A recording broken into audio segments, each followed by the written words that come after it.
सण असो किंवा लग्न, खंडेलवाल ज्वेलर्सचे आभूषण बनवतात प्रत्येक क्षण खास। आता खंडेलवाल ज्वेलर्सचे भव्य शोरूम सुरू झाले आहे केदार चौक वरुड येथे। 100% शुद्ध हॉलमार्क असलेले सर्व प्रकारचे दागिने उपलब्ध। आता सोन्याचे दागिने खरेदी करण्यासाठी तुम्ही देऊ शकता महिन्याप्रमाणे पैसे।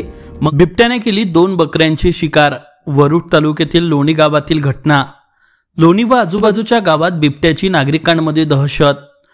वरुड तालुक्यात आणखी किती दिवस राहणार या बिबट्यांची दहशत। वरुड तालुक्यातील लोणी गावातील आलोडा मार्गावर सुनील घोरपडे यांचे शेत असून त्यात पाळीव जनावरांसाठी गोठा असून या गोठ्यात बकऱ्या बांधल्या असता दिनांक 12 सप्टेंबरला मध्यरात्रीच्या दरम्यान बिबट्याने लोणी गावात प्रवेश करून आलोडा मार्गावर असणाऱ्या त्या गोठ्यातील बकऱ्यांची शिकार केली आहे। दुसऱ्या दिवशी सुनील घोरपडे हे चारा पाणी करण्याकरिता गोठ्यात गेले असता त्यांना बिबट्याच्या पायाचे ठसे व बकऱ्यांची शिकार झाल्याचे दिसून आले। यानंतर वन विभागाने घटनास्थळी दाखल होऊन पंचनामा करून बिबटने हा शिकार केल्याचे सांगितले।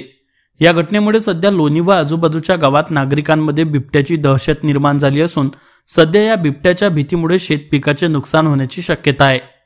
आता वन विभाग यावर काय ॲक्शन घेते याकडे सर्वांचे लक्ष लागले आहे। घरी कोणी नसल्याची संधी साधत चोरट्यांनी घर फोडून केली चोरी। वरुड शहरातील राष्ट्रसंत कॉलनीतील घटना। वरुड शहरातील राष्ट्रसंत कॉलनीमध्ये स्वर्गीय रमेश कोल्हापुरे यांच्या निवासस्थानी दिनांक 12 सप्टेंबरला दुपारच्या दरम्यान घरी कोणी नसल्याची संधी साधत चोरट्यांनी घराचे कुलूप तोडून घरात आत प्रवेश करून घरातील कपाटाचे कुलूप तोडून कपाटातील व घरातील मौल्यवान वस्तू लंपास करून पळ काढला। या घटनेनंतर पूर्ण परिसरात भीतीचे वातावरण असून सध्या वरुड पोलीस काय करते आहे असा सवाल नागरिक करताना दिसून येत आहे। Avinash Bansod, Amravati today news, Warud.